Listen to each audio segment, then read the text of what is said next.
चलिए आज हम लोग अपना क्लास कॉन्ट्रैक्ट का आगे बढ़ाएंगे, ठीक है। लास्ट क्लास हम लोग कंसिडरेशन तक कंप्लीट किए थे। मैट खोल के कोई फायदा नहीं है क्योंकि मिलेगा नहीं मैट में, ठीक है।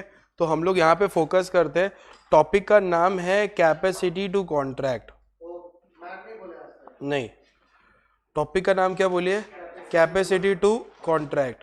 प्लीज ध्यान से समझिए कैपेसिटी टू कॉन्ट्रैक्ट क्या होता है और कैसे होता है। सबसे पहला, कैपेसिटी टू कॉन्ट्रैक्ट क्या होता है इसके बारे में दिया गया है सेक्शन नंबर 11 में। कौन से सेक्शन में बोलिए? सेक्शन 11 में कैपेसिटी टू कॉन्ट्रैक्ट के बारे में एक बहुत अच्छा डिस्कशन किया हुआ है, ठीक है। कैपेसिटी टू कॉन्ट्रैक्ट को और एक नाम से जाना जाता है, that is competent to contract. कौन कौन कॉम्पिटेंट है कॉन्ट्रैक्ट करने के लिए, उसको हम लोग क्या बोलते हैं? कैपेसिटी टू कॉन्ट्रैक्ट भी। अब अच्छा से देखिए कॉन्ट्रैक्ट कौन कौन कर सकता है, कॉन्ट्रैक्ट कौन कौन कर सकता है या कॉन्ट्रैक्ट कौन कौन नहीं कर सकता है। सपोज कर अगर हम आपसे पूछे who are the person who are not capable to do a contract, आपका आंसर होगा कि माइनर कॉन्ट्रैक्ट नहीं कर सकता है, ठीक है। फिर मैं आपसे पूछूं और कौन नहीं कर सकता है, आप बोलोगे सर सुनिए, जो इंसान अनसाउंड माइंड का है, अनसाउंड माइंड का जो इंसान पगला है सर वो नहीं कर सकता। डन है क्या? फिर आप बोले सर जो डिस्क्वालिफाइड बाय लॉ है वो भी कॉन्ट्रैक्ट नहीं कर सकता है, यानी कि इन लोगों के पास पावर नहीं है कॉन्ट्रैक्ट करने का। डन है क्या अच्छी तरह से? नंबर 1 माइनर कॉन्ट्रैक्ट नहीं कर सकता, नंबर 2 अनसाउंड माइंड वाला लोग कॉन्ट्रैक्ट नहीं कर सकता, और नंबर 3 जो लोग डिस्क्वालिफाइड बाय लॉ है वो लोग कॉन्ट्रैक्ट नहीं कर सकते।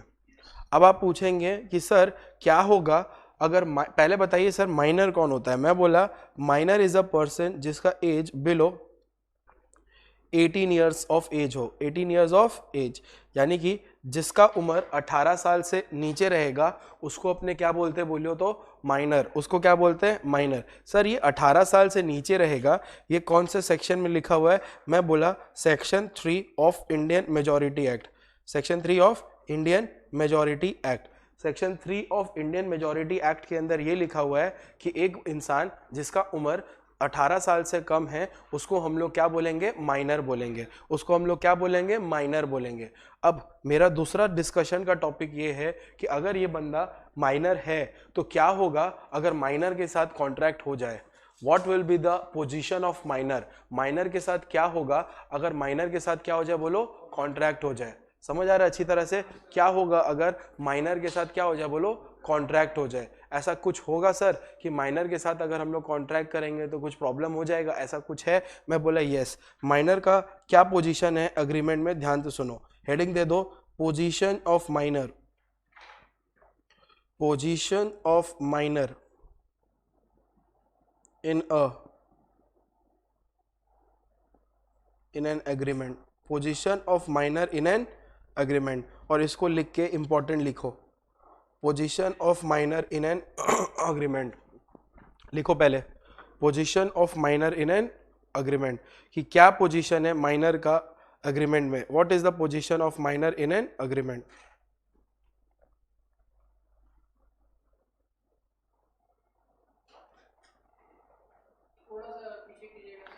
पहले कॉपी कर लीजिए आराम से।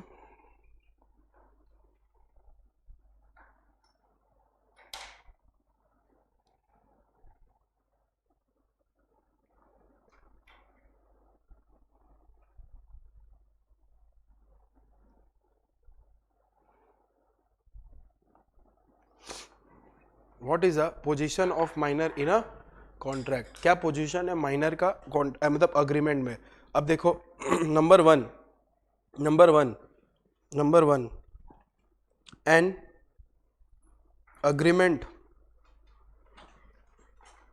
agreement with minor is void ab initio। क्या लिखा मैं?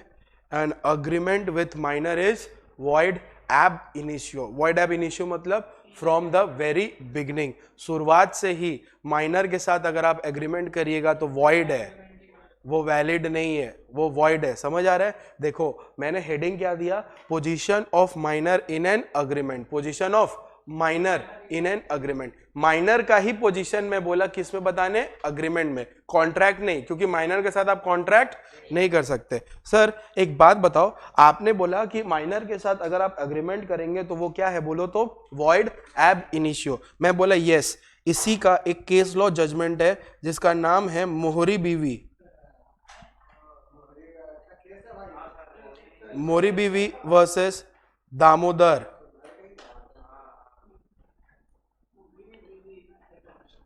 मोहरी बीवी वर्सेस दामोदर दास। ये एक केस स्टडी है जो सुप्रीम कोर्ट का जजमेंट है कि अगर आप माइनर के साथ कॉन्ट्रैक्ट करेंगे तो वो वॉइड एब इनिशियो माना जाएगा। माइनर के साथ किया गया कॉन्ट्रैक्ट क्या माना जाएगा, बोलिए, वॉइड एब इनिशियो, वैलिड नहीं माना जाएगा। मैं आपको अभी जो समझा रहा हूं ये आपके लाइफ टाइम पूरा दिमाग में रहेगा और आपको केस स्टडी सॉल्व करने में बहुत ज्यादा हेल्प करेगा। समझिए ध्यान से, क्या है केस नंबर 1। एक लेडी है जिनका नाम है मोहरी बीवी, यस, इसका नाम क्या बोलो, मोहरी बीवी। अब ध्यान से सुनो, एक माइनर है, एक इंसान है जिसका नाम क्या है, सपोज करो इसको हम ऐसे डिनोट करते हैं, जिसका मतलब जो है एक्चुअल में क्या, माइनर, और जिसका नाम है डीडी। डीडी मतलब दामोदर दास। डन है क्या, अच्छी तरह से क्लियर है? अब ध्यान से सुनो, ये बंदा आया इसके पास और बोला नंबर 1, क्या बोला कि इसको लोन चाहिए। नंबर 1 क्या बोला, वो लोन चाहिए। डन है क्या? ये बोली नंबर 2, पूछी उससे यू आर मेजर, पूछी क्या तुम माइनर हो कि मेजर हो, पूछी उससे। वो बोला नंबर 3 हम मेजर है। एक्चुअल मेजर था नहीं, माइनर था, वो बच्चा था। समझ आ रहा है? लेकिन वो झूठ बोला, वो क्या है, मेजर है। नंबर 4 वो रेडी हो गई, रेडी टू गिव लोन, ठीक है, वो रेडी हो गई लोन लेने के लिए। लेकिन वो पूछी उससे पर्पस क्या है लोन लेने का, what is the purpose of taking loan. तो वो बंदा माइनर बोलता है कि बहन लोन लेने का कारण है हमको बिजनेस करना है। क्या करना है बोलो, बिजनेस करना है। हमको क्या करना है बोलो, बिजनेस करना है। और वो बोला कि हम ऐसे ही नहीं लेंगे, हम अपना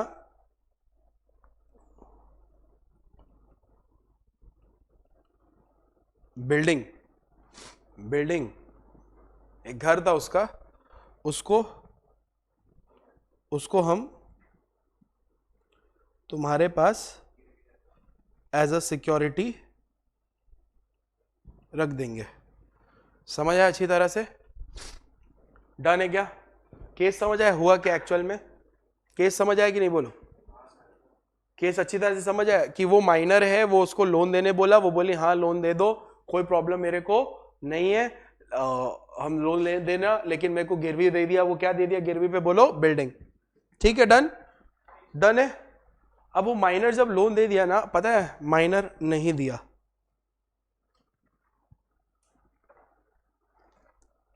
फेल टू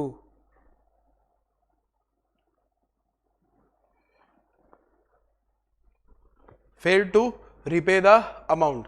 फेल हो गया, अमाउंट रिपे नहीं किया। Am I clear with this? वो फेल हो गया, अमाउंट को रिपे नहीं किया। कौन रिपे नहीं किया? माइनर अमाउंट को रिपे नहीं किया।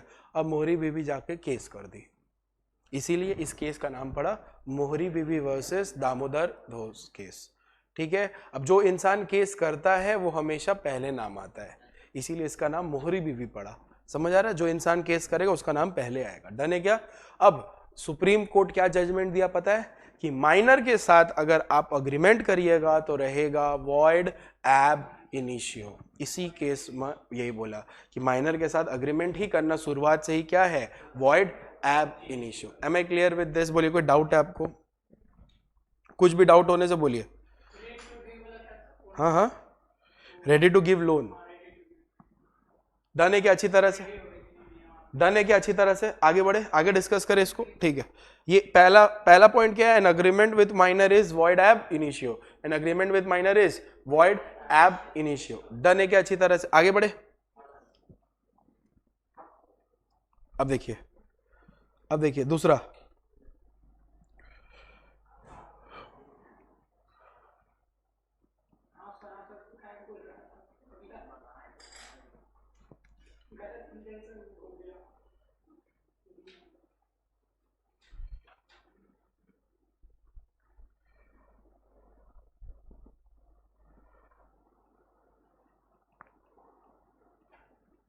a minor can be a beneficiary to a contract।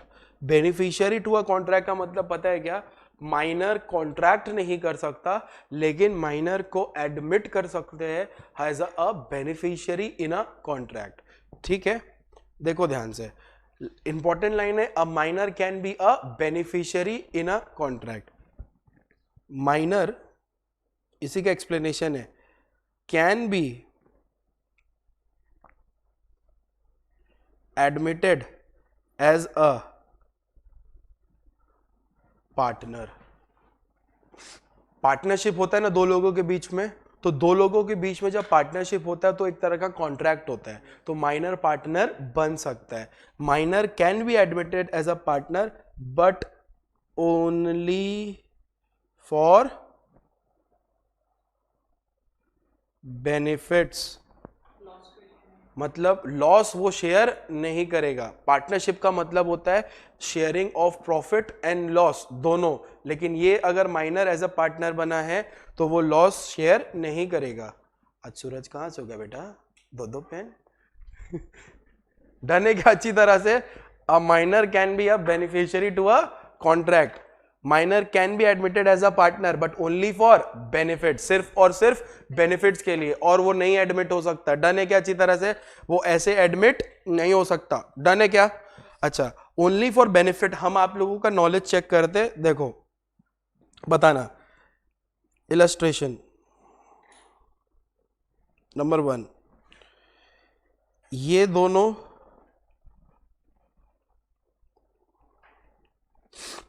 Partnership करना चाहता है, ठीक है, ये माइनर है और ये मेजर है।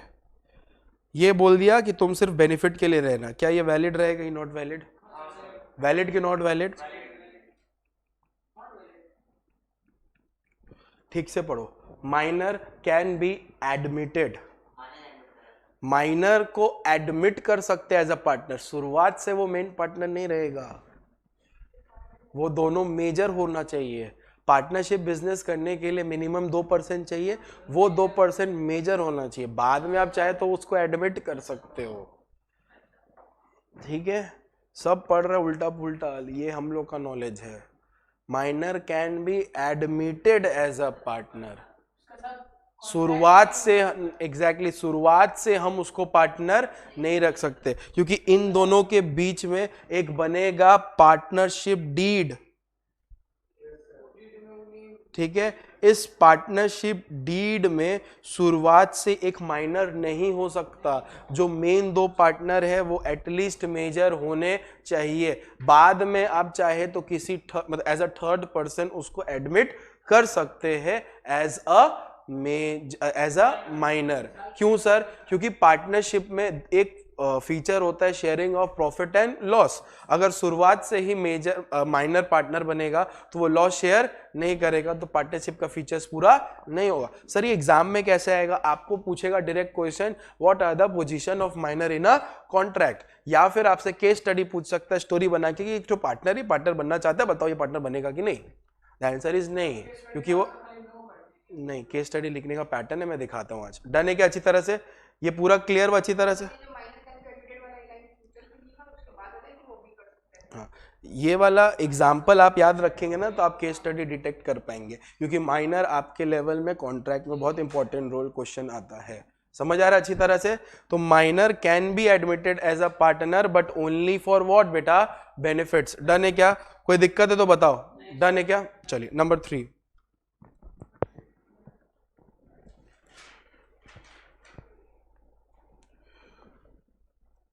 No ratification,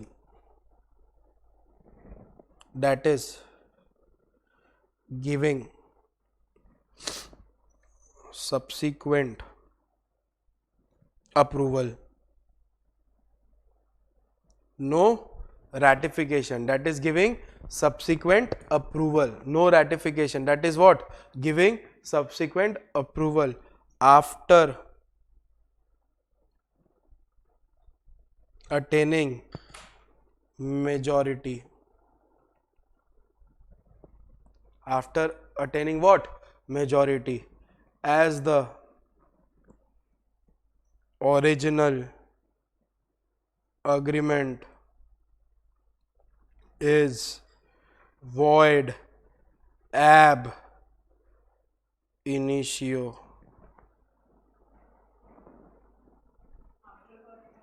After attaining majority, as the original agreement is, as the original agreement is what? बोलो बेटा, void ab initio, यानी कि from the very beginning. Done है क्या? पहले चीजों को समझो क्या बोल रहा है। बोल रहा है नो रैटिफिकेशन। रैटिफिकेशन मतलब जानते हो? रैटिफिकेशन के मतलब अथॉरिटी देना, पावर दे देना, अप्रूवल दे देना। समझ आ रहा है हम क्या बोले? किसी चीज को हामी भर देना। प्रॉब्लम क्या है देखो, ये लिख लिया, लिख लो एक बार। As the original agreement is void ab initio. मैं आपको बहुत इजी करके लिखवा दे रहा हूं ताकि आप लोग एग्जाम में वही लिख पाए। ठीक है क्या? तुम लोग भी एकदम डॉट टू डॉट लिख सकते हैं। ठीक है? After attaining majority, as the original agreement is void ab initio.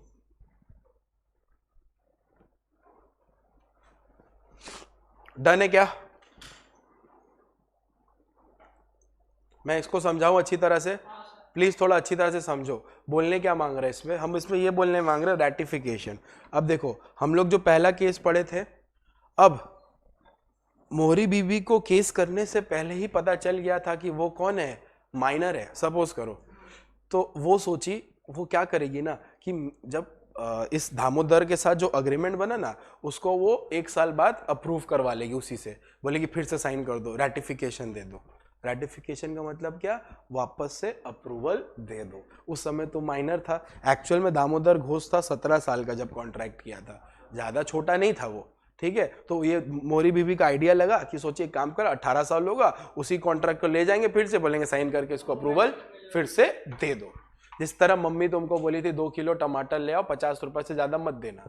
तुम बाजार में गए, देखते हो कि 50 रुपया में 4 किलो टमाटर आ रहा है, तुम घर उठा के ले आए 4 किलो टमाटर। मम्मी बोली वाह बेटा शाबाश। तो ये तुम्हारे एक्शन को क्या दे दी? अप्रूवल, कि हाँ सही किया। उसी तरह मेजर को बोला जा रहा, माइनर को बोला जा रहा है दामोदर को, है दामोदर सुन, हाँ कर दे इसको अगले साल।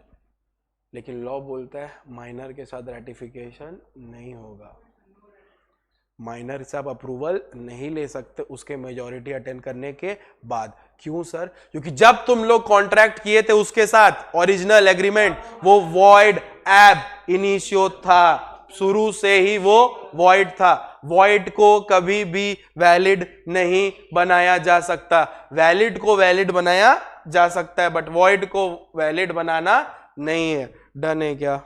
ये लाइन का मतलब अब समझ आ गया होगा। देखो रटना नहीं, समझो। No ratification, that is giving subsequent approval after attaining majority, as the original agreement is what? Void ab initio. समझ आ रहा है कि रट रहा है? समझ रहा है ना अच्छी तरह से? Next next, a minor is liable for taught. A minor is liable for taught. Taught का मतलब होता है सिविल रॉन्ग। टॉट का मतलब क्या होता है? बोलो, civil wrong.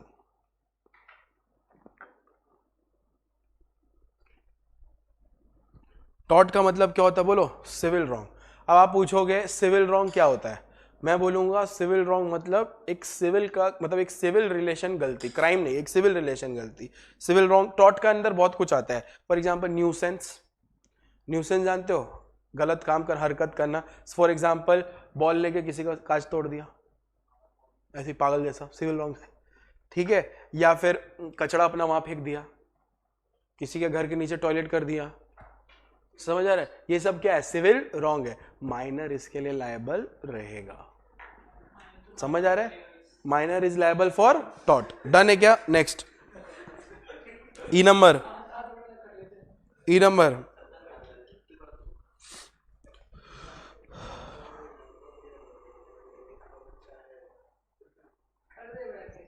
a minor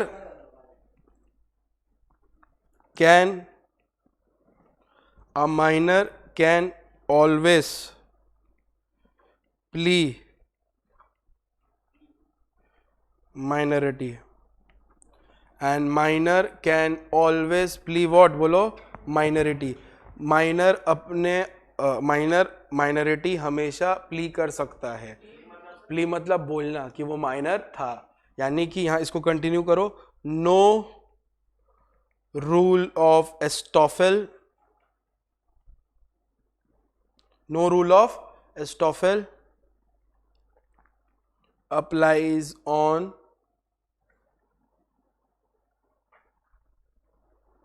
minor. A minor can always plea what? Minority। Minor चाहे तो माइनॉरिटी हमेशा प्ली कर सकता है, उसके ऊपर रूल ऑफ स्टॉफेल नहीं होता। सर एस्टॉफेल मतलब क्या होता है ये बताओ? एस्टॉफेल मतलब होता है statement which you are giving is presume is true. आप जो भी स्टेटमेंट देते हो तो ऐसा मान लिया जाता है कि वो सच है, उसी को बोलता है स्टॉफेल। स्टॉफेल मतलब बोलना, जब आप जो भी कुछ बोलते हो उसको मान लिया जाता है वो सच है। अब एक एडल्ट कुछ बोल रहा है तो हम लोग सच ही मानेंगे ना। अब हम आपको बोलते हैं हम एडवोकेट है, तुम लोग कभी मेरे से बोले कि अपना सर्टिफिकेट लाइएगा तब मानेंगे कि बोलने पे मान लिए, बोलने पे मान लिए, लेकिन माइनर के बोलने पे मत मानना। मोरी बीवी में बेचारा वही मारा, वही आके बोला हाँ मेजर है, वो मान ली हाँ मेजर है, चलो डन। वो कोर्ट में बोल भी रही, ये बोला था हम पूछे थे इससे, तो जज उसको बोलता है no Stoffel on minor. Minor होने का फायदा देखो बस, आज गिल्ट होगा काश माइनर होते। डम समझ आ रहा है क्या? A minor can always plea minority, minor can always plea minority. Done है क्या? पक्का समझ आ रहा है? Next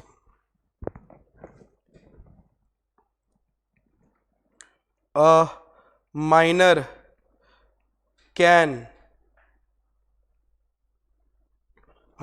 can act as an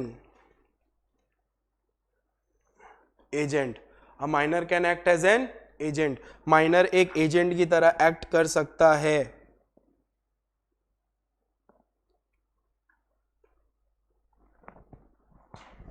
done है क्या? A minor can act as an agent. Minor चाहे तो एजेंट की तरह काम कर सकते हैं। एजेंट मतलब समझते हो, दो लोगों में कनेक्ट करना। अब फॉर एग्जांपल स्कूल डेज में जब राजू एक जगह पढ़ रहा है, ठीक है, उसको टीचर पसंद आया तो वो विकास को भी लेगा, चल उधर चल, समझ आ रहा है? तो ये माइनर है ना, फिर भी तो एजेंट की तरह काम कर रहा है ना, चल अनिल चल, मतलब माइनर एजेंट हो सकता है, उसमें कोई प्रॉब्लम नहीं है। हम लोग पढ़ क्या रहे हैं? हम लोग पढ़ रहे माइनर का पूरा औकात कि वो क्या क्या है, क्या पोजीशन रहेगा, उसको सारा कुछ लिख लें यहां तक। डन है क्या? नेक्स्ट हम सारा लिखा दे रहे ताकि आप लोग कहीं से भी फेल ना हो, कोई भी चीज में समझ पा रहे अच्छी तरह से। डन है क्या? Next a minor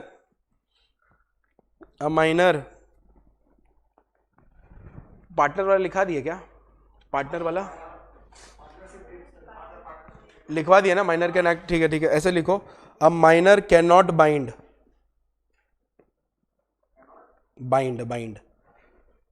is parents और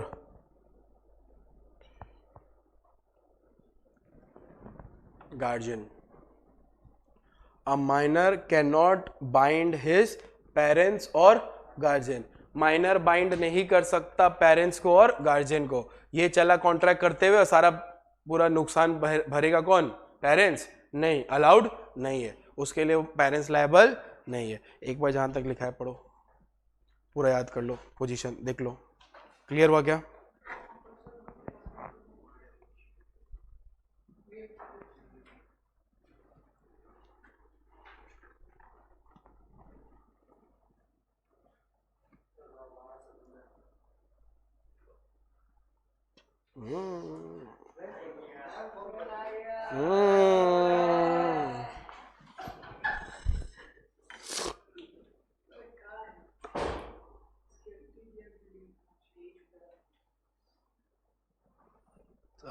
चलाक है ब्रो, चलाक।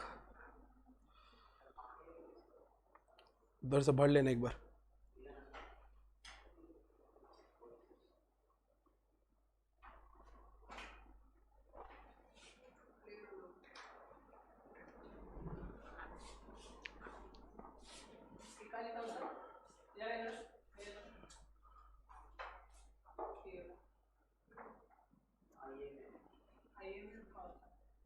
इंडियन मेजोरिटी एक्ट लिखा वो बता हमरे। हाँ बोल बोल, चुगली करना, 2-3 चुगली और करना।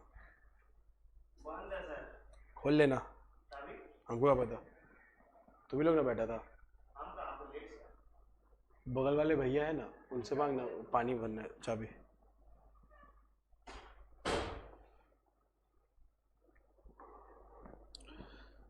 शादी कर लो डन।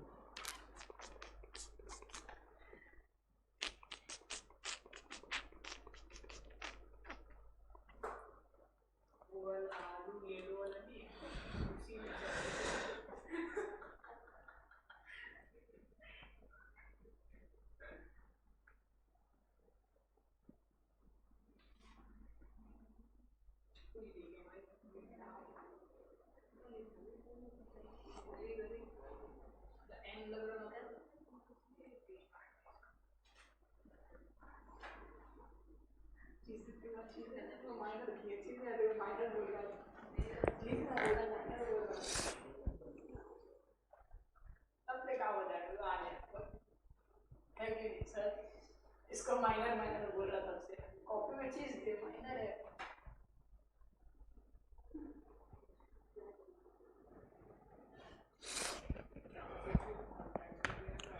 तुम जो आए जिंदगी में बात बन गई। रिकॉर्डिंग हो रहा है भाई, गाना गवा रहे तुम लोग, बाद में बोलेगी। इधर देख, अ minor can not bind his parents और गार्जियन। ध्यान से सुन प्लीज, ध्यान से सुन। एग्जाम्पल, एक बार ध्यान से सुन प्लीज, ध्यान से सुन।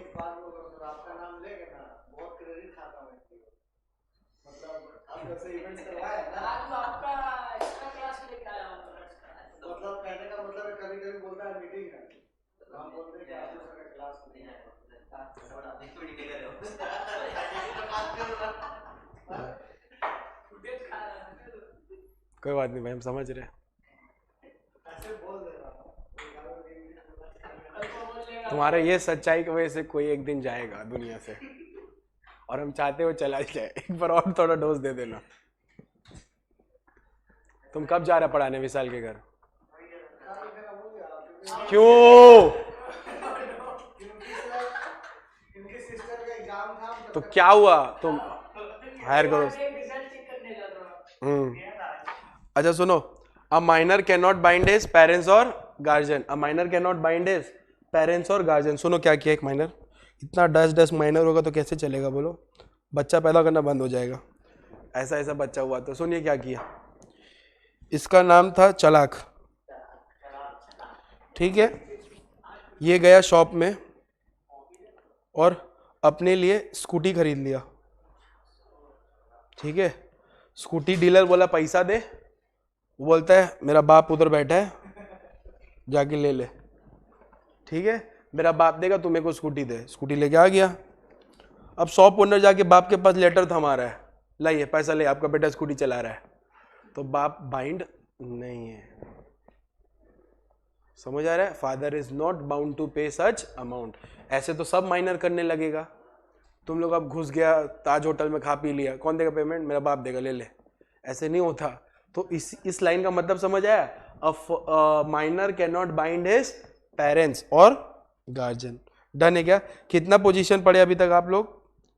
नंबर 1 क्या पढ़े बोलिए? An agreement with minor is void ab initio. Number 2, a minor can be a beneficiary to a contract, no ratification, a minor is liable for tort, a minor can always plead minority, no rule of estoppel applies on minor, a minor can act as an agent, a minor cannot bind his parents or guardian। Done है क्या? अच्छा, और एक ठो और दो ठो शायद, ध्यान से सुनो। नो रेस्टिट्यूशन और no restoration, no restitution and no restoration. अब तुमको पता है मोहरी बीवी के साथ क्या हादसा हुआ? हादसा ये हुआ, केस हार गई, ठीक है? जीता कौन? माइनर। नॉर्मली जब कोई कॉन्ट्रैक्ट परफॉर्म नहीं होता है तो जैसा है वैसा कर दिया जाता है। फॉर एग्जाम्पल, तुम लोग मेरे को पैसा दिए कि सर लॉ पढ़ा दीजिएगा, टैक्स पढ़ा दीजिएगा, कॉन्ट्रैक्ट हो गया। हम सिलेबस नहीं करवा रहे थे, तुम लोग केस कर दिया, तो कोर्ट बोलेगा कि आप जो फीस ले तो वापस करिए और डैमेज भी दीजिए।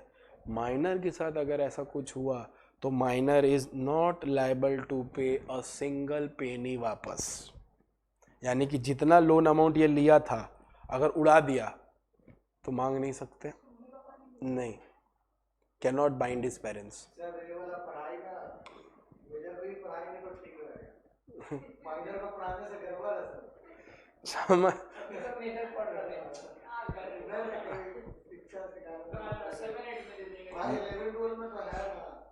ठीक है, हम तेरे एनजीओ में आके एक लेक्चर देंगे माइनर में। समझ आ रहा है? तो माइनर मतलब माइनर कोई भी पैसा लौटाएगा नहीं, ठीक है? तो ये बहुत खुश थी बहुत दिन से, ये सोची ठीक है पैसा नहीं लौटाएगा तो क्या हुआ, बिल्डिंग का तो मेरे पास पेपर है। कोर्ट बोला सुनो दीदी, सुनो, जो भी पेपर है ना वो भी लौटाना पड़ेगा, सिक्योरिटी तक वापस करना पड़ेगा। समझ आ रहा है अच्छी तरह से? सब कुछ जो है माइनर से आप ले नहीं सकते, माइनर से आप ले नहीं सकते। मतलब जो पैसा आप दिए थे वापस रिस्टोर नहीं होगा, और उल्टा जो माइनर से लिए थे वो देना पड़ेगा। समझ आ रहा है अच्छी तरह से? इसीलिए यहां लिखा है नो रेस्टिट्यूशन और नो रिस्टोरेशन। डन है क्या अच्छी तरह से? Okay, next next next. हाँ, रिस्टोरेशन। नेक्स्ट,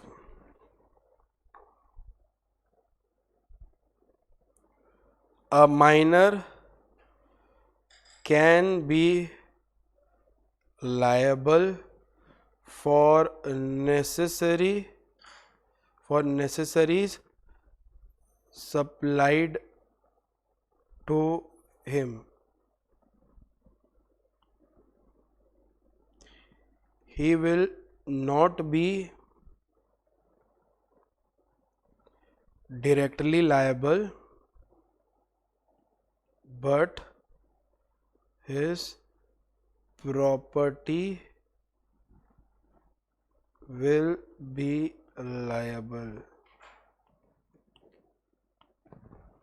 आप लिख लीजिए फिर मैं समझाऊंगा आपको। आप लिख लीजिए फिर मैं समझा रहा हूं आपको। अब देखिए,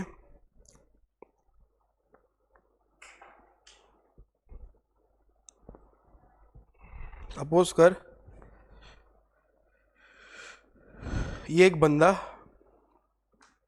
लोन दिया, किसको?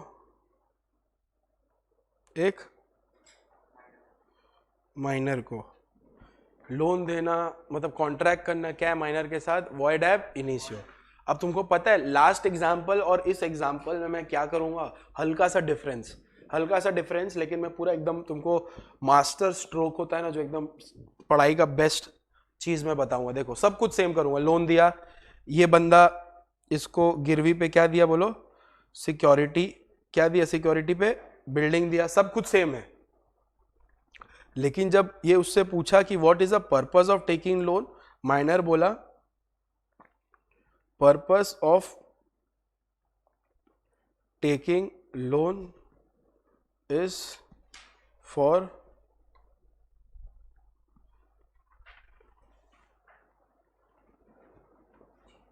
किसके लिए बोलो, एडुकेशन के लिए। वहां पे लोन लेना एक बिजनेस के लिए था, यहां पे लोन लेना एक एडुकेशन के लिए। पर्पस अलग होते ही कॉन्ट्रैक्ट दोनों के बीच में क्या मान लिया जाएगा, वैलिड।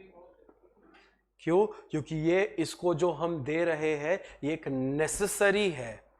एक इंसान को, अब नेसेसरी मतलब क्या होता है भैया, नेसेसरी मतलब एक ऐसा जरूरत जो इंसान को लाइफ जीने में हेल्प करता है, जैसे कि रोटी, कपड़ा, मकान चाहिए, उसी तरह से एडुकेशन भी एक तरह का नेसेसरी है। तो ये बंदा इसको लोन जरूर दे रहा है, ठीक है। अगर ये लोन नहीं पे किया तो वो माइनर पे केस नहीं कर सकता, लेकिन उसके प्रॉपर्टी जो उस पे गिरवी है उससे वो रिम्बर्स कर सकता है। लेकिन पहले वाले केस में the purpose of giving loan was for business, जो कि उसका एक्चुअल पर्पस था ही नहीं। तो यहां पे वो माइनर पे भी कुछ नहीं कर सकता और दूसरा वो प्रॉपर्टी से भी रिम्बर्स नहीं कर सकता। The differences between two is the purpose of taking loan here was to get necessary. उसी तरह से अगर हम माइनर को खिलाते पिलाते हैं, रखते हैं, रोटी कपड़ा मकान देते हैं, तो माइनर से हम नहीं मांग सकते, ऐसे नहीं दे तेरे को खिलाए, नहीं, उसके प्रॉपर्टी से हम रिम्बर्स कर सकते हैं। Am I clear with this? ये है पूरा position of minor in a contract. इससे ना ज्यादा आएगा ना इससे कम, लेकिन पूरा क्लियर एक्सप्लेनेशन आपके भेजे में हम डाल दिए हैं। डन है। तो अगर आपसे कोई पूछे what are the position of a minor in a contract, तो आप बोलोगे number 1, contract an agreement with minor is void ab initio held in the case Mohori Bibee versus Damodar Ghosh case. Guys, case study का नाम ही याद रखना है, केस स्टडी का फैक्ट नहीं। केस स्टडी का फैक्ट आपको बस याद रखना है, लिखना नहीं है। क्यों नहीं लिखना है सर? क्योंकि केस स्टडी के फैक्ट से ही वो लोग केस करके पूछेगा,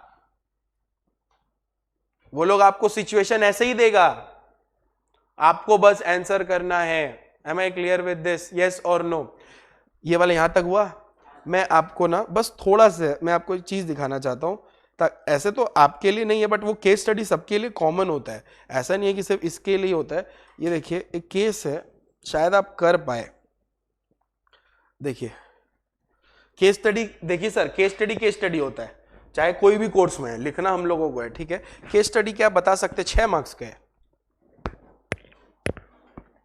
मेरे को 1 मिनट दो, 1 मिनट के बाद चार्ज कर ले, ठीक है।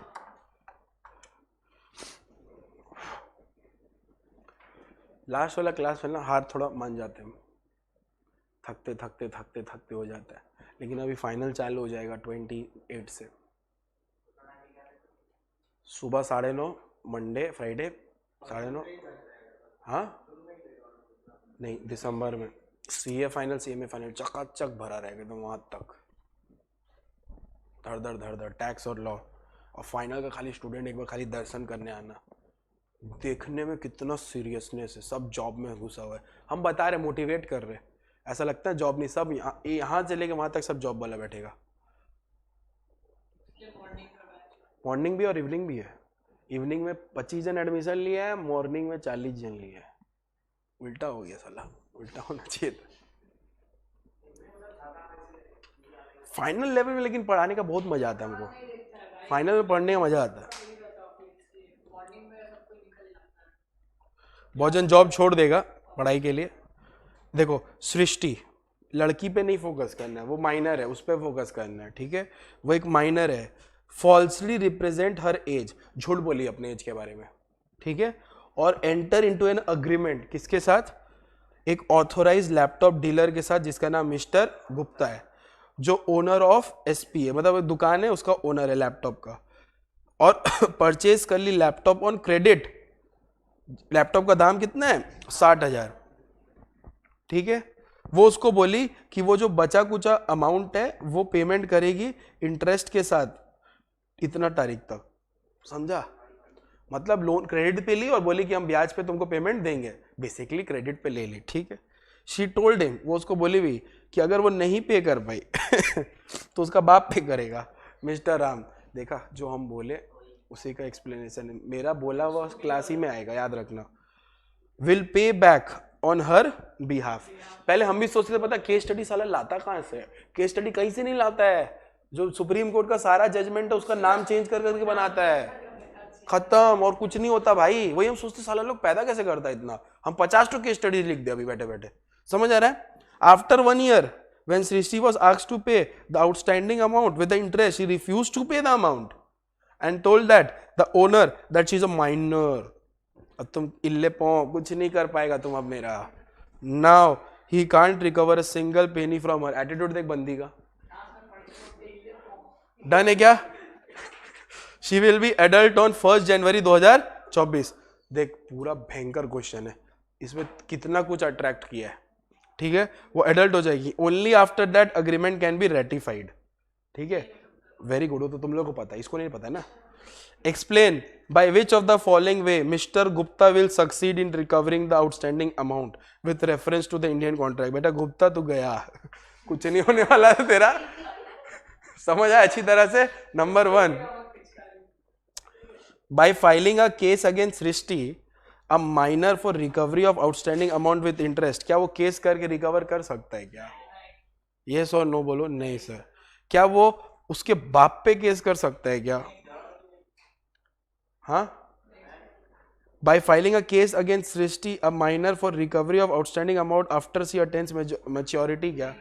नहीं, ऐसे नहीं बोलने से नहीं आंसर लिखते, आंसर लिखना है, ठीक है। आंसर लिखने के लिए हमको ये तीनों क्वेश्चन चाहिए, ठीक है। तो एक बार के लिए फोटो ले लो ताकि हम, अच्छा रुको, हम तो इसी में लिख सकते हैं, छोड़ो, देखो हम भी पागल हो गए। इधर देखो लिखना कैसे है, मेन केस स्टडी कैसे लिखना वो समझो। चाहे कुछ भी क्वेश्चन है, केस स्टडी तो आएगा, और लॉ तो लॉ है, चाहे कोई भी पेपर है, सी है, CS है, CM है, लॉ तो लॉ है, लिखना तो केस स्टडी है। अब देखो बोल रहा है कि मिस्टर गुप्ता को कैसे बचाए, क्या मिस्टर गुप्ता केस कर सकता है अगेंस्ट सृष्टि? यस, केस तो कर सकता है। किस लिए कर रहा है? A minor for recovery of outstanding with interest. आपका आंसर शुरू कैसे होगा, ध्यान से सुनो। आंसर शुरू होने का एक अलग तरीका है। नंबर 1, आपको लिखना कैसे है, मैं वही लिखाऊंगा जो आपके कॉपी में लिखा हुआ है, लेकिन देखो how I use keywords, and आपसे मैं पूछूंगा कि आप मार्क्स कैसे दोगे, ठीक है। लोगों को लगता है मेरा मैथ छोटा है, क्या लिखा है, वो सारा इंपॉर्टेंट कीवर्ड्स है जो आंसर में डालना है। देखो कैसे, देखो कैसे लिखोगे। सबसे पहले लिखोगे, पहले तो तुमको देखो केस स्टडी पढ़ के समझ लेना है कि ये कौन सा रिलेटेड लॉ है, बोलो कौन सा रिलेटेड लॉ है।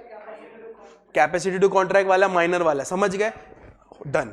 ये करते ही आपका आंसर करेक्ट होने वाला, ये जान लो कि आपको पता चल गया कि इस केस पे कौन सा कानून लगाना है, ठीक है। अब आपको कानून पता चल गया तो फिर सोचना क्या इस कानून का सेक्शन पता है क्या हमको? द आंसर इज यस, हमको पता है। तो आप लिखेंगे according to section 11 of Indian contract act 1872, ठीक है। फिर लिखोगे an agreement with minor is void ab initio. An agreement with minor is void ab initio. An agreement with minor is void ab initio. That is not valid from the very, बोलो, beginning. Case study याद है क्या? Held in the case Mohori Bibee versus Damodar, बस, ठीक है। मोहरी Bibee versus Damodar, done है क्या? अब देखो यहां पे देखो पूछ रहा है क्या माइनर से रिकवर कर सकता है outstanding amount with interest? The answer is no. According to section 11 of Indian Contract Act, an agreement with minor is void ab initio. That is not valid from the very beginning. Held in the case of Moribi versus Damodar Ghosh. ये लिखा, ये provision लिखा. In this case,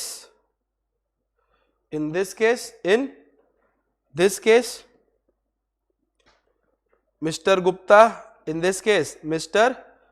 Gupta cannot recover the outstanding amount with interest from Srishti who is a minor.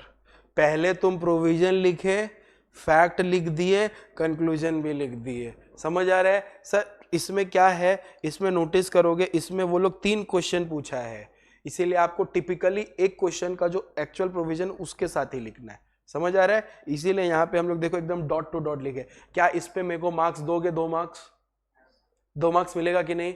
3 question है, 2-2 marks करके 6 marks का है. क्या इसमें तुम 2 मार्क्स दोगे? कैसे नहीं दोगे सर, कैसे नहीं दोगे? आप मेरे को कीवर्ड दिखाओ. मैं बोले ये देख, सेक्शन देख, पहला कीवर्ड्स, दूसरा कीवर्ड पता है, हम पहचान लिए कि ये माइनर का है, ये मेरा दूसरा कीवर्ड. दूसरा हम लिख दिए कीवर्ड कि agreement with minor is void ab initio. Third कैसे नहीं दोगे साला, हम केस स्टडी तक दिए हैं, मोहरी बीबी वर्सेस दामोदर घोष केस. और थर्ड हम करेक्ट आंसर भी बोल दिए कि वो रिकवर नहीं कर पाएगा. कौन रोक पाएगा मेरे को 2 मार्क्स देने के लिए इस आंसर के लिए? बताओ.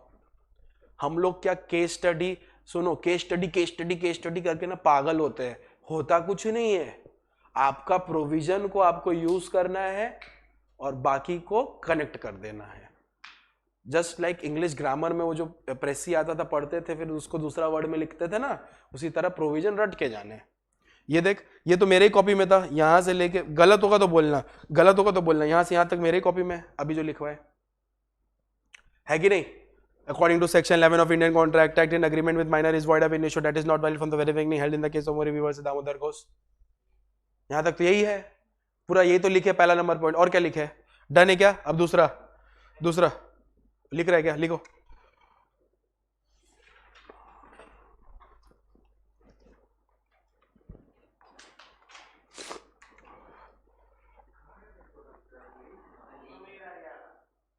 तुम बोल रहा है, पूरा दुकान ही फोटो का. सही बात है, तुम बोल रहा है, तेरा भी तो वही हालत है. छोड़ दिया नहीं, बोला भी लिखने सृष्टि मन छोड़ा.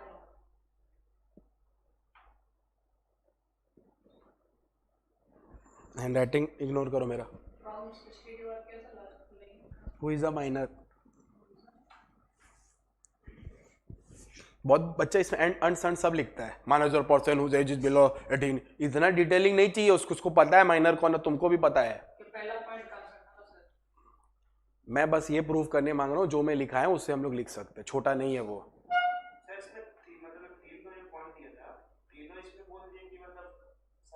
नहीं, तीनों का आंसर अलग अलग है. कभी कभी एक ही क्वेश्चन, लेकिन क्वेश्चन देखो कितना अच्छा स्टैंडर्ड क्वेश्चन है. केस स्टडी बनाने का देखो, कोई भी बनाए, हम लोग को लॉ पढ़े रहेंगे, हम लोग को कोई नहीं रोक सकता. फाउंडेशन जैसा बताएंगे ना, ज्ञान का औकात होता है ना लिमिट में. अभी हम तुमको फाइनल का टैक्स पढ़ा देंगे तो ये बेहोश हो जाएंगे, लेट जाएगा. फाइनल का अलग, फाइनल लेकिन हम बहुत और अच्छा पढ़ाते हैं.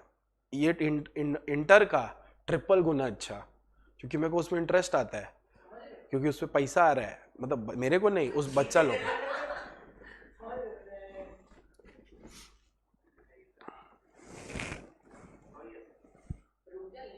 साथ लेके चलो सबको.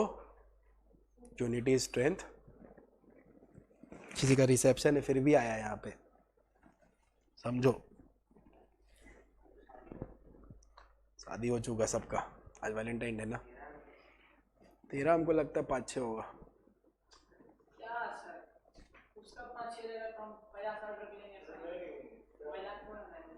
50-60।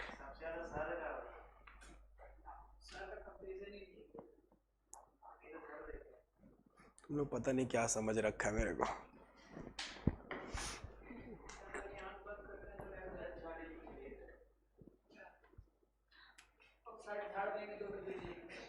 इधर देख, अरे भाई इधर आना भाई, पढ़ाने दे भाई, अभी सीरियस बात करने दे, बाद में तेरा लेम जोक लेते हैं हम। अच्छा देख, by filing a case against mister Ram, mister Ram पे केस कर सकता है क्या?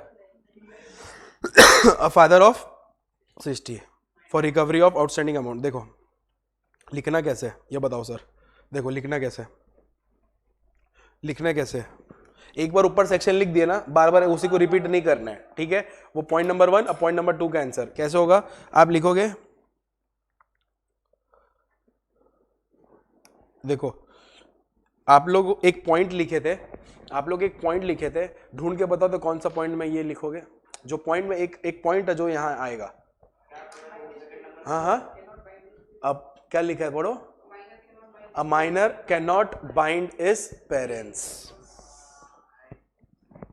उसी को आएगा। डन है क्या? उस पेरेंट्स और गार्जियन दोनों, पेरेंट्स और गार्जियन में फर्क होता है, पहले ये क्लियर कर दे, बहुत लोगों को नहीं पता है। पेरेंट्स होते हैं जो आपके माँ बाप है, गार्जियन होते हैं जिसके कस्टडी में आपको रखा गया है। फॉर एग्जाम्पल आप चाचा के घर में रह रहे बहुत दिन से, पढ़ने गए बाहर, तो आपके चाचा आपके गार्जियन हो गए, समझ आ रहा है? पेरेंट्स नहीं। डन है क्या अच्छी तरह से? तो क्वेश्चन आपसे क्या पूछ रहा है कि क्या केस कर सकता है मिस्टर राम के against for the recovery of outstanding amount. तो पहले आपको लॉ लिखना है। लॉ में क्या लिखना है? लॉ में एकदम सिंपल से एक लाइन लिखना है कि in an agreement a minor can not bind his parents और गार्जियन। अब इसी का इंग्लिश ट्विस्ट एंड टर्न करके फिर लिखना है। कैसे लिखना है? गार्जियन और parents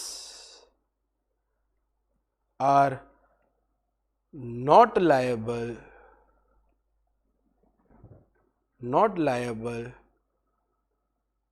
for an agreement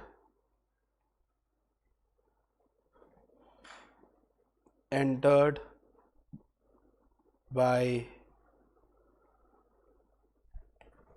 minor। समझ आ रहा है? In the above case, Mr. Gupta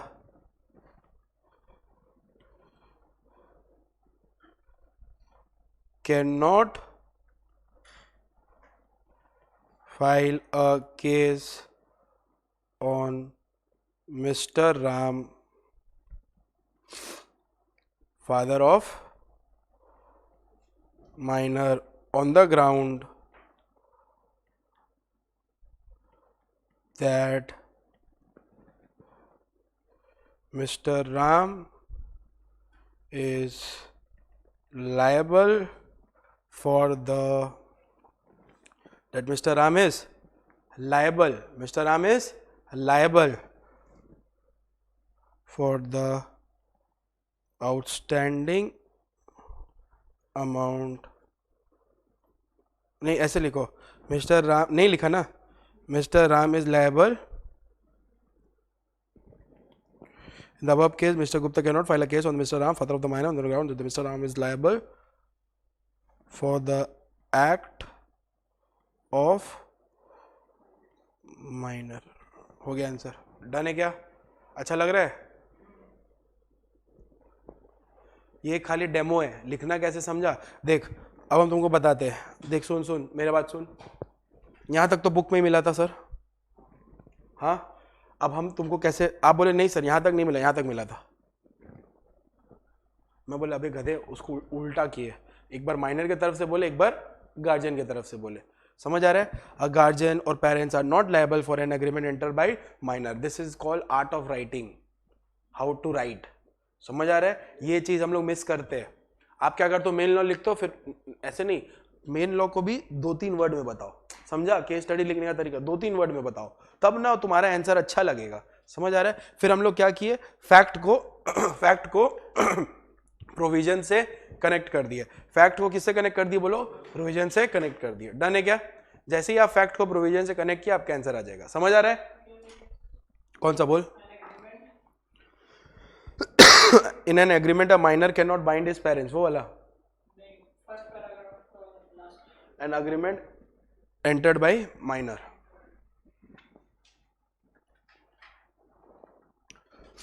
done है अच्छी तरह से फैक्ट? समझ आया केस स्टडी करने का तरीका? ये तुम लोग समझा? ऐसे ही हर केस स्टडी ऐसे ही होगा कंपनी लोग। अभी प्रोविजन अपने को पढ़ना है बस, समझा? फिर प्रोविजन को दूसरा तरह से लिखना है, समझा? फिर फैक्ट लिखना है, फिर कंक्लूजन लिखना है। यहीं पे हम लोग लैग करते हैं। लॉ हार्ड, मतलब कंपनी लॉ हार्ड नहीं है, कंपनी लॉ का लॉ आना चाहिए और लॉ का सिर्फ कीवर्ड्स आना चाहिए बस। लॉ भी नहीं, पूरा लॉ नहीं चाहिए तेरे को। समझ आ रहा है? डन है? ऐसे लिखा था एग्जाम में, नहीं मिलता होगा ऐसे आंसर, हम चेक करते हैं ना। On the ground that mister Ram is liable for the act of the minor. Done है? चलो नंबर 3, यहाँ पे मैं अपना 3 चीज मैं प्रूफ करना चाहता हूँ कि जो मैं पढ़ाता हूँ आता है, ठीक है? दूसरा चीज इंपॉर्टेंट ये प्रूफ करना चाहता हूँ कीवर्ड्स ही यूज करना है। थर्ड चीज इंपॉर्टेंट ये प्रूफ करना चाहता हूँ कि लिखना कैसे है। डन है क्या अच्छी तरह से? नेक्स्ट देखो लास्ट वाला, क्या हम लोग सृष्टि के अगेंस्ट केस कर सकते हैं? कब कब केस नहीं कर सकते? क्या हम लोग सृष्टि के अगेंस्ट केस कर सकते हैं? Recovery of outstanding amount after she attains maturity. इस पे पता है कौन सा लाइन आएगा? बताओ तो पोजीशन में कौन सा लाइन?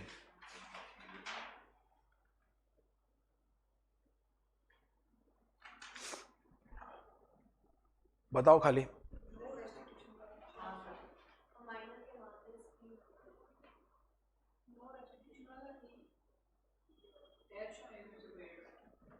हाँ, नो रेटिफिकेशन, नो रेटिफिकेशन आएगा, अप्रूवल नहीं दे सकता। नंबर 2 ये बच्ची भी बोली,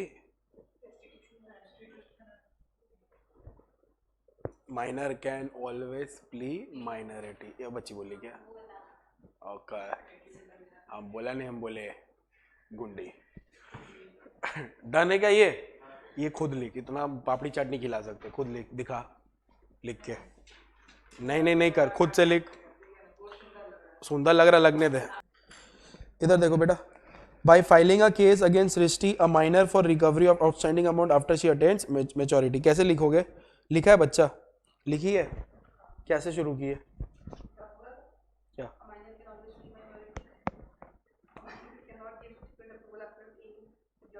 छापना ही था तो बोल देती।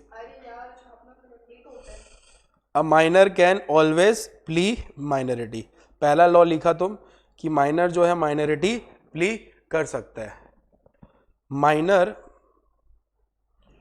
Can not give subsequent approval, minor cannot give subsequent approval on attaining what bolo, on attaining majority to a agreement which he entered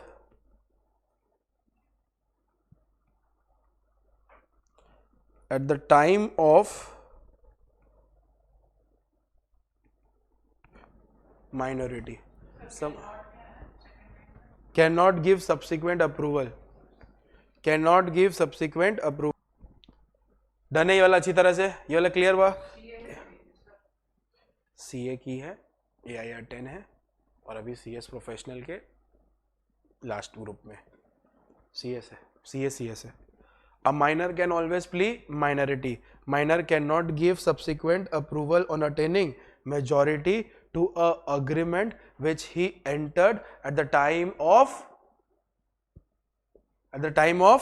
minority. समझ आ रहा है? Cannot give approval, वो वापस से उसको अप्रूवल नहीं कर सकता। समझ आ रहा है अच्छी तरह से? Hence, in the above case,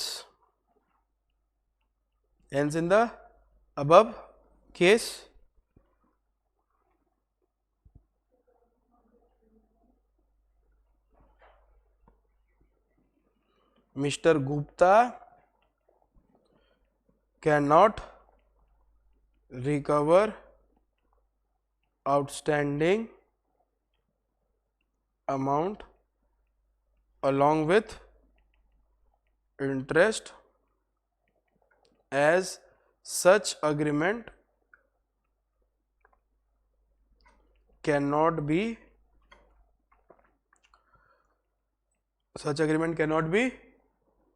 ratified. Such agreement cannot be ratified.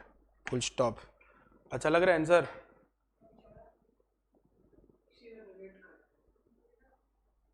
अब ये क्वेश्चन तो नहीं आएगा ना भाई, पॉइंट ये है तरीका समझ आ गया ना अच्छी तरह से लिखने का। यही सुनना, तुम लोग को बोल रहे एकदम यही मेथड यूज करना है कंपनी लॉ में, ठीक है? तुम कोई भी चैप्टर पढ़ कर आ, बोल जो भी पढ़ कर आएगी, मैं तेरे को 4 to 5 केस स्टडी करवाऊँ, जो भी तुम चैप्टर कंपनी लॉ का बोल, बायबैक बोल, डायरेक्टर बोल, जो भी बोल, ठीक है? जो भी बोलेगी 5 करवाएंगे, मिल गया, तेरा 5 पेपर ही उठाएंगे। डन है क्या? ग्रुप 1 निकला हुआ है, गारंटी है, ठीक है? निकला हुआ है मतलब निकला हुआ है, पक्का निकला हुआ है। डन है क्या? अच्छी तरह से ये हो गया। सिर्फ कॉन्ट्रैक्ट से, ये समझ आ रहा है? माइनर से ज्यादा आएगा या फिर एक तो केस स्टडी आएगा। अच्छा, तुम लोग ऑफर एक्सेप्टेंस पढ़ा था? Let me show you one thing, let me show you one thing.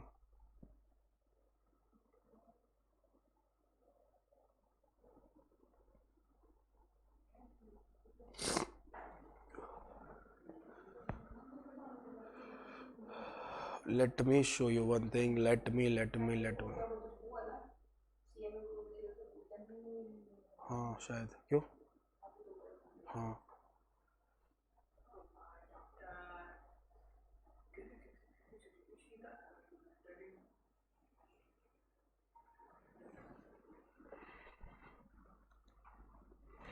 Okay, बचा लोग। This is your this time question paper MCQs. A person who is as usually of unsound mind but occasionally of sound mind, मतलब दौड़ा चढ़ता और आता है, ठीक है? Can make a contract when he is of sound mind. Yes sir. और law किस में बे? ये सारा क्वेश्चन मेरे मैथ से हम दिखा देते, बट ठीक है अभी मार्केटिंग नहीं करवाना। देखो तुम लोग को याद होगा जो तुम लोग पढ़ा है भाई, ये 6 और 7 देखो। As per section 3 companies act, 1% is company is also known as, 1% को क्या मानते हैं? 1% कंपनी को क्या मानते हैं? Small company, public limited company की प्राइवेट कंपनी की section? Private company. Private company का डेफिनेशन में सेक्शन 268 में लिखा भी रहता है, accept in a case of OPC. कैसे बोले? The meaning of ultra vires means, यही आता खाली साला लोग। ये बता 8 नंबर बता। An application along with fee is filed, an application regional director INC 23 है। कौन बोला रे? सही है, समझ आया? वो शिफ्टिंग ऑफ रजिस्टर। अच्छा ये भी पढ़ाए थे, रेमुनरेशन बता। Remuneration payable to director who are neither managing director non whole time director, यानी कि ये जो पेमेंट हो रहा है ये किसको मिल रहा है? नॉन एग्जीक्यूटिव डायरेक्टर्स को। याद है पढ़ाए थे रेमुनरेशन का? नॉन एग्जीक्यूटिव डायरेक्टर को पेमेंट हो रहा है, यानी कि नॉन एग्जीक्यूटिव डायरेक्टर को तब पेमेंट हो रहा है जब एग्जीक्यूटिव नहीं है। तो कितना %? 3। याद आया? 3 पढ़ाया हुआ से देख 5 करवा दी, 5 मार्क्स। ये सब गलती करेगा तो फिर नहीं चलेगा भाई। अच्छा देख, अब ये थोड़ा सा कम पढ़ाया हुआ, ठीक है? स्वेट इक्विटी शेयर्स दिया जाता है एम्प्लॉइज को, ठीक है? यस और नो बोलो। डन है क्या? मिस रिप्रेजेंटेशन अभी पढ़ाया हुआ नहीं है, ठीक? कैसे बताए? ठीक है अभी छोड़ो, ये क्या है?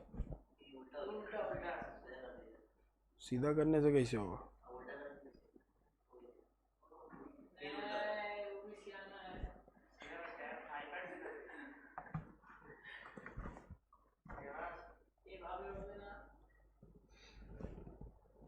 छोड़ो, मेन क्वेश्चन पढ़ाना था।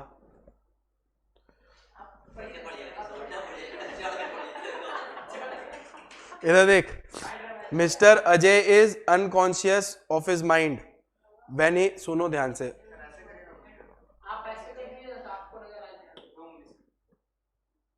अच्छा 2 उंगली से घूमना से घूम जाएगा, हाँ सही बोला लड़का, कुछ सही नहीं बोला तुम।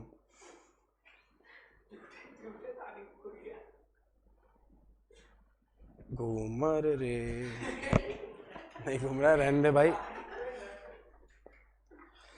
मिस्टर अजय इज, हम क्यों टेढ़ा पड़ रहा भाई, mister Ajay is unconscious of his mind when he enter into an agreement with mister Vijay, ठीक है, in the evening to sell his office space to him within itna. Next day Mr. Ajay declares that he was not well and unconscious last night. Now he is willing to transfer the office space to Mr. Vijay. Now Mr. Vijay arguing that Mr. Ajay has already signed the agreement, he will have to transfer the property his name.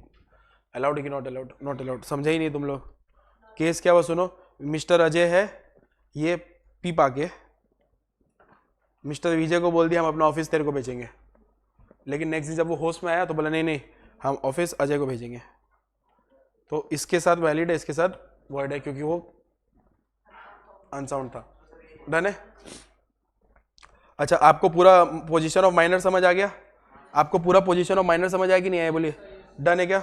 Done है। अब एक topic आता है उसमें लिखा हुआ देखो, unsound mind लिखा हुआ है ना, जो तुम लोग टेबल बनाया था, पोजीशन ऑफ, एक तो लिखा माइनर, फिर एक अनसाउंड माइंड।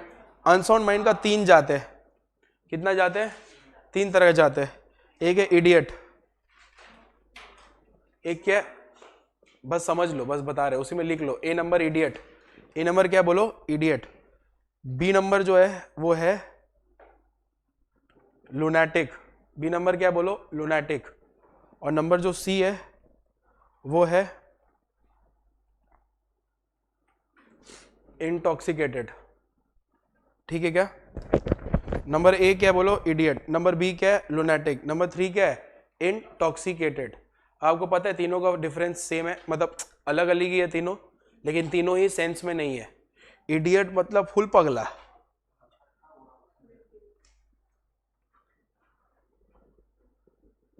समझ आया? नहीं,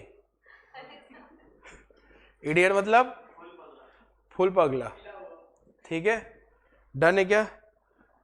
ये हाफ पगला, गजनी टाइप, आता जाता रहता है, ठीक है, उसका सेंस आते जाते रहता है। और उसी तरह से एक होता है जो पी पाके गया हुआ है, इंटॉक्सिकेटेड, ठीक है। देवदास, द पॉइंट इज जब ये लोग दोनों अनसाउंड हुआ है, फिर भी इन लोगों का कॉन्ट्रैक्ट वैलिड रहेगा अगर आप प्रूफ कर दिए कि ये लोग दोनों जब कॉन्ट्रैक्ट किया था तब वो साउंड माइंड का था। डन है क्या?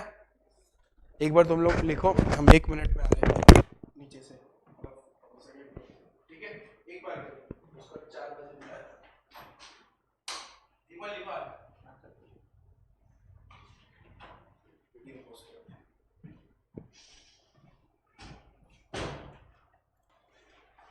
लास्ट है डिस्क्वालिफाइड बाय लॉ। लास्ट क्या बोल? Disqualified by law. टॉपिक क्या बोल? Disqualified by law. एक ऐसा चीज जिसको कानून के अंदर क्या कर दिया गया है? मना कर दिया। मतलब वो कानून की वजह से कॉन्ट्रैक्ट नहीं कर पा रहा, वो कानून की वजह से कॉन्ट्रैक्ट नहीं कर पा रहा। सर कौन कौन डिस्क्वालिफाइड बाय लॉ है, थोड़ा बताइएगा। नंबर 1 कन्विक्ट, नंबर 1 बोलो कौन? कन्विक्ट मतलब एक ऐसा इंसान जिसको जेल में है, ठीक है, इसके साथ हम लोग कॉन्ट्रैक्ट नहीं कर सकते। अगर करना भी है तो सेंट्रल गवर्नमेंट से क्या लेना पड़ेगा? परमिशन। समझ आ रहा है अच्छी तरह से? सेंट्रल गवर्नमेंट क्या लेना पड़ेगा? परमिशन। डन है।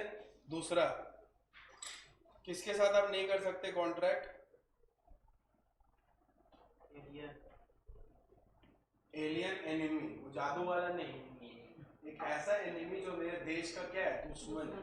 तो अचानक से मेरा देश का किसी देश के साथ अगर दुश्मनी आ गया तो हम उसके साथ कॉन्ट्रैक्ट नहीं कर सकते। डन है क्या?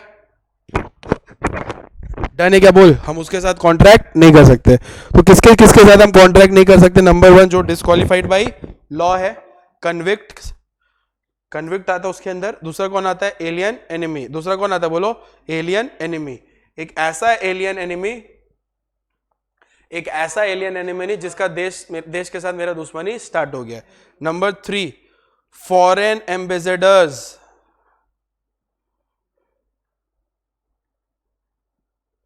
Foreign ambassadors. अब आप पूछोगे कौन होता है सर ये? किसी देश को रिप्रेजेंट करने के लिए किसी देश में एक आदमी रहता है, जिसको आप लोग थोड़ा और अलग लैंग्वेज में बोलते हैं फॉरेन एम्बेसी। बजरंगी भाईजान देखे हो? उसमें मुन्नी को सबसे पहले कहाँ ले जाता था? पाकिस्तान एम्बेसी में, है ना। वो लोगों को फॉरेन एम्बेसडर्स बोला जाता है। कॉन्ट्रैक्ट जब होता है तो कॉन्ट्रैक्ट में ऑब्लिगेशंस आता है, तो लॉ बोलता है कि भाई फॉरेन एम्बेसडर्स को, वो हमारे देश के मेहमान हैं, हम उनके साथ कोई भी ऑब्लिगेशन बाउंड नहीं करना चाहते। Am I clear with this? तो ये लोग कॉन्ट्रैक्ट नहीं कर सकते। नंबर 1 कन्विक्ट नहीं कर सकते, एलियन एनिमी नहीं कर सकते, नंबर 3 फॉरेन एम्बेसडर्स नहीं कर सकते। मेरा ये फेवरेट है, insolvent,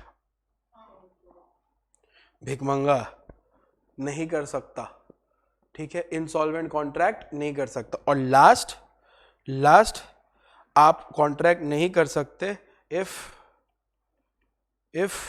it is unauthorised by memorandum of association. आप मेमोरेंडम ऑफ एसोसिएशन में पढ़े थे कि ऑब्जेक्ट क्लॉज होता है। ऑब्जेक्ट क्लॉज होता है मतलब आप क्या सीखे थे कि कोई भी इंसान इस ऑब्जेक्ट के बाहर काम नहीं कर सकता, उसी तरह आप उस ऑब्जेक्ट के बाहर कॉन्ट्रैक्ट नहीं कर सकते। समझ आ गया? ये सारा हम लोगों का कंप्लीट होता है चैप्टर जिसका नाम है कैपेसिटी टू कॉन्ट्रैक्ट, जो हमारे मैथ में नहीं था। डन है क्या? आज का लेवल ऑफ क्लास का इंपॉर्टेंस समझ आया आपको? बहुत ज्यादा इंपॉर्टेंट था। डन है क्या अच्छी तरह से? Thank you so much.